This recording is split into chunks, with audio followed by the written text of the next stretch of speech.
Bratia, keď Peter prišiel do Antiochie, z očí v oči som sa postavil proti nemu, lebo si zaslúžil pokarhanie. Kým neprešli niektorí od Jakuba, jedával s nimi. Ale keď prišli, odťahoval sa a oddeľoval, lebo sa bál tých, čo boli z obriezky.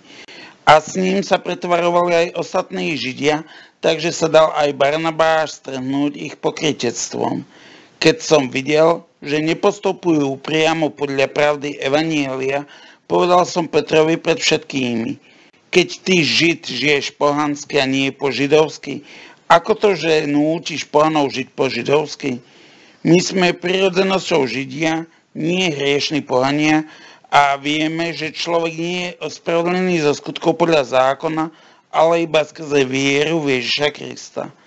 Aj my sme uverili v Krista Ježiša, aby sme boli ospravedlnení z viery v Krista a nie zo skutkov podľa zákona, lebo zo skutkov podľa zákona nebude ospravedlnené nejaké telo.